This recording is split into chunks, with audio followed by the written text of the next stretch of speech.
Block me when I try to help? I'll make your app useless. I've got an old Gmail. It's just my name. No extra letters or numbers.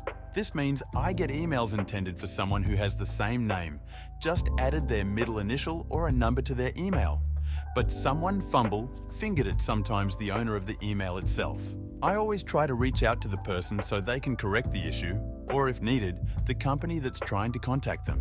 I've gotten some pretty important stuff: job interview info, wedding info, medical info, info about their kids. Several years ago, I got a minor one. A notification that someone used my email to sign up for a food tracking app to help with dieting. I figured out who it was, reached out to them on Facebook to let them know, so they could change their email address. Instead of responding or thanking me, they blocked me. Having taken the time to try to make things right, I got pissed. I logged into their account by clicking forgot password, of course, was sent to my email. I logged in, reset their password. Surprisingly, this didn't affect their ability to also log in. I assumed they were using their phone versus me logging in through the web on a desktop. Every couple of weeks, I'd go and select a few days where they'd had a snack, entered it into their data. You know, a little something like an entire turkey or a whole cheesecake. I'd always do it some random date in the past. No clue if they ever figured it out, but it made me laugh. TIFU, by agreeing to a friendly game of chess with my husband. My husband loves chess and has been trying to teach me for months. I finally gave in last night and agreed to play a quick game with him. I told him to go easy on me, but of course he didn't. Not even 10 minutes into the game, he started setting up traps, talking trash like, "Are you sure you want to move that piece?" I felt the pressure mounting and my frustration got the best of me. While reaching for my drink, I accidentally knocked over the whole board. Of course, he claims it was an intentional rage quit. Now, he won't stop mocking me and keeps challenging me to a rematch, but I'm not falling for it. Chess has officially ruined marriages, I swear. TL Doctor played chess with my husband, got frustrated, knocked over the board, and now he thinks I rage quit. Never playing again. Don't be rude to the people you want to help you. My wife works for a barn that sells hammers. A customer approached the service desk with a large broken outdoor umbrella. First thing out of his mouth is, "I'm a lawyer," an implicit threat. He then demands a refund for the umbrella he bought the morning before. The umbrella clearly has been wind damaged, and the previous afternoon had been exceptionally windy. Refund declined. Customer gets rather unpleasant and threatens to escalate to corporate. Staff bid him good day. The umbrella was later found dumped in the car park. The staff then checked through sales records and CCTV to identify the customer and report him to council for illegal dumping. TIFU, when I accidentally sent my boss a meme, meant for my best friend. His response?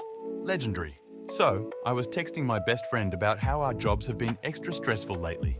We always send each other stupid memes to cope. I found this absolutely unhinged one of a raccoon in a suit, with the caption, "Management has no idea I'm just a feral little guy surviving on vibes." Seemed perfect for the moment. I hit send. Except, I didn't send it to my best friend. I sent it to my boss. The instant panic was unreal. I started thinking of how I'd explain myself in the inevitable HA meeting. My career was over. I'd have to start a new life under a fake name. But then, my boss replied, "Lamau, I feel this too.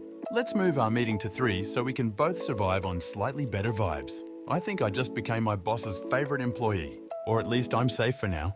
TL Doctor tried to send my friend a meme about surviving corporate life. Sent it to my boss instead. Somehow didn't get fired. I didn't seek this revenge. You asked for it. So like the title says, I only gave him what he asked for. And it was definitely petty. So I was married to a very manly man for 17 years. I ended up doing all the admin tasks and mental load tasks. He had a money-earning job and I did everything else. Even scheduled this man's dental appointments and buy his parents' birthday cards. At first it was fine, but eventually not so much, and he refused to change, so things came to a head and ended. I'm sure after I left, he was unpleasantly surprised to discover how much work his assistant did. Anyway, it's been 5 years. We have our own lives, and I don't think about him much, and we certainly don't talk. But one day I start getting calls from him.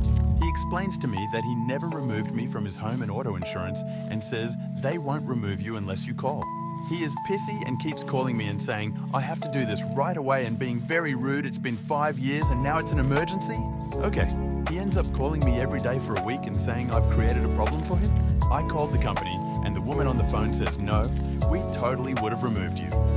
He never asked. I can see there is no record of him calling ever. Oh, really? She then says, moving him from married to a single man, this is going to raise his rate considerably. Is he sure this is important to him? I laughed. Oh yes, very important. In fact, I haven't lived there for 5 years, so his current policy should really be backdated. She laughs and says yes, he's now going to get a large bill. Not my problem anymore.